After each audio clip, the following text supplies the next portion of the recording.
Hi, welcome to Understanding Conscious Cryptids with me, Kat Hansen, your host.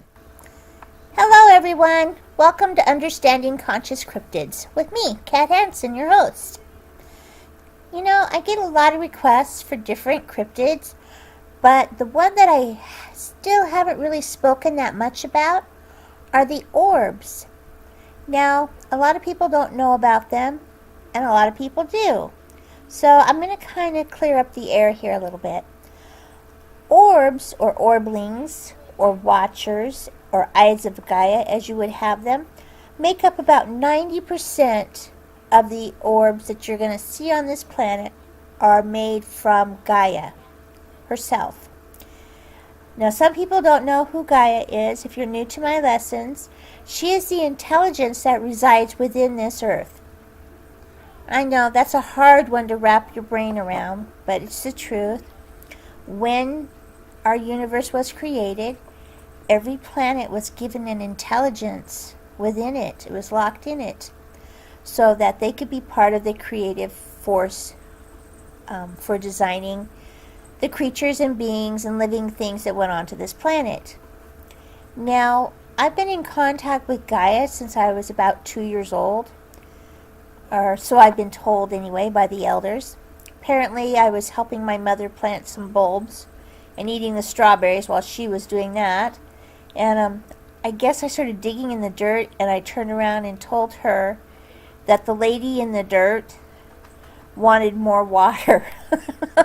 So it kind of confused my mother, and the elders had to explain to her what was going on. But for the most part, I want people to understand that the orbs that you see here, like I said, about 90% of them are earthbound. And that means they are made up or manifested of the earth energy that is Gaia herself. Now, why does she make these orbs? Well, kind of twofold. Because, for one, she's a very large being. You know, she's something that would be considered, I guess, like a titan almost. She's huge. I mean, she's the earth herself. She's the energy in it. So she can't just pick herself up and walk around and look to see how everything's behaving and what's going on and what needs worked on. So what she does is she manifests little pieces of her energy and sends them out into and onto this planet. And these are the eyes, or the watchers, that people report seeing. They don't have a form per se. They choose to be balls, but they can go from small to large to huge to splitting into 2, 3, 4, 5 different orbs. I'm going to make sure that I post in this video pictures of the intelligences so that way you know what I'm talking about, because a lot of people tell me that when they see the orb, they get the sense, you know, they have this feeling inside their brain, a prickling, as they say, that this orb is intelligent. And they are. You're right. She chooses which energy form she will choose to inhabit that orb while she is working on it. So that means that some of my pictures that I have, you can actually see like ant people in them. Or you can see the faces of Steyama or Sasquatch. You know, just different interdimensional beings that are still within the realm of this earth. Now, by saying that, I want people to understand that not all things are here on this earth at the same time. So this earth is like a giant school, you know. So they come from different dimensions. They come here to learn about earth, you know, inside and out, and the beings and creatures that inhabit it. So they're here and they're learning at the same time. It's almost like a giant school, like I said. Some of these orbs that you see typically are like a yellow-white color, and some are very, very white, like a magnesium phosphorus white. You know, if you burn a magnesium flare, that's the color that they are. They're very, very bright. Then you get the ones that follow me around. I hate telling people this because when people come to stay with me and they see them, they either do two things. They want to drink because they believe that they didn't believe their eyes, or B, their visit's done and they leave. So I have a gold one and I have a pink one. And sometimes I have a purple one, but not very often does he visit. But they follow me around like little dogs. They're always curious about what's going on.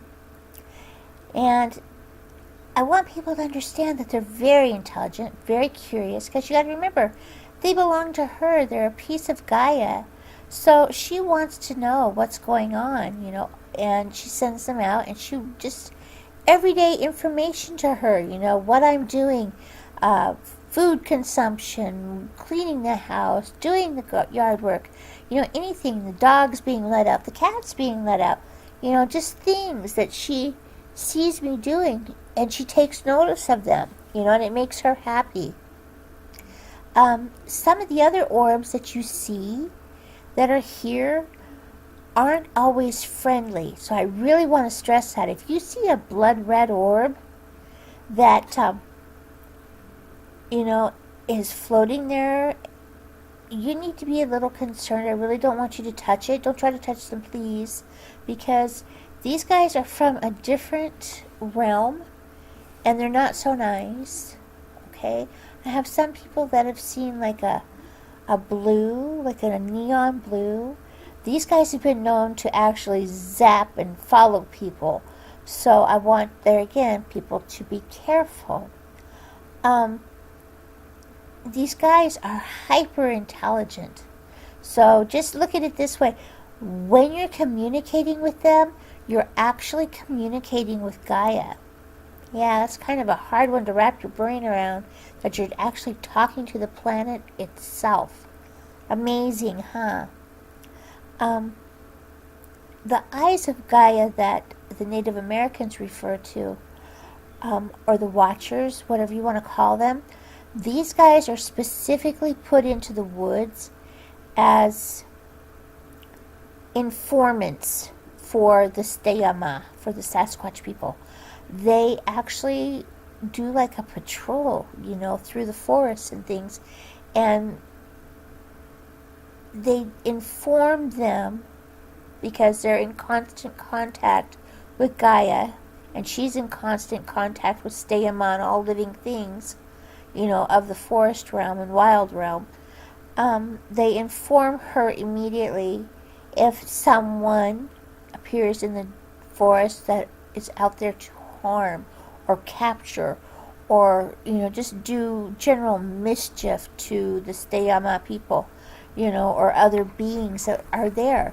They inform her, and that's where the stories of these huge stick Indians come into play, because people, will be out vandalizing a forest area, and someone will invariably see an orb, and then all of a sudden, this 10-foot, 12-foot Steyama appears, and he's furious, and he does nothing. He doesn't harm people. He just chases them out of the forest. And there again, I want to point that out to people. These huge, huge creatures that could be killing people. I mean, just ripping them in half. Not usually do you hear about them scratching people or, nothing major. Pulling their hair, maybe ripping a shirt or something while that person was trying to get away. But for the most part, that's the only attacks that you hear of from Sasquatch people. Unless, of course, you hear the ones in the tabloid news, the Sun, where I bore Bigfoot's baby, or he kept me as his love slave for 32 years. I mean, these crazy stories like this. That's not Steyama. Those are other things. And some of them, I want to say 99.6% of them are made up, because they just don't have the ring of truth to them. I mean, seriously, people, if you were kept as a love slave for 32 years, don't you think that there would be some telltale signs here of it on your body? Because I just know as a mom, from having normal human husbands, you know, you have babies, things like that, your body takes wear and tear, okay? So you're living out in the woods with a stoma, you know, that's a hard life. You don't have shampoo, you don't have bras, you don't have support, you know, rubber support to make everything stick and squish together, you know? So, no, I don't believe it. I don't believe it, okay? And for another thing, I just don't believe it. That's just garbage to me. So I don't, see, now I'm on a rant. I can't be there. I gotta, goose for I gotta calm down on that stuff because that really gets me going. Because everybody knows it gets me going and I can't talk about that. So, anyway, we're back to the orbs. If you have contact with orbs, just don't touch them. That's what I recommend to everybody. Please don't initiate contact with them, you know, because they can hurt you. They are energy. And I'm talking electrical energy here, you know, earth energy personified. You know, it's like touching a socket, a wall socket, you know, when you're standing in a puddle. It's just something you wouldn't do. You know, just use some caution here, okay? They don't eat. They do like music. They do like whistling and happiness, you know, while you're sitting around the campfire. That's fine. Because singing, that's fine while you're there. I'm not talking about whistling while you're walking through the forest. Never do that. But while you're sitting at the campfire and you're safe, yes. And they're not picking up on the music so much as they're picking up on the emotion, the high vibrational rate that your body is putting out because it's so happy. You know, and yes, that does happen. Excited molecules. Yes, it does. You know, basic chemistry, basic biology. So, anywho, that's what I wanted to talk about today. I'm going to put some pictures in here for you guys so you know what I'm talking about. Okay? And, you know, if you ever have questions, please do not hesitate to email me. I will get back to you as soon as I can. You know, and if it's an emergency, send me in giant letters, you know, in the email, emergency, and I will open it right then and there, okay? So, anyway, I want to thank you all, and I hope everybody understands what I had to relay here about the orbs.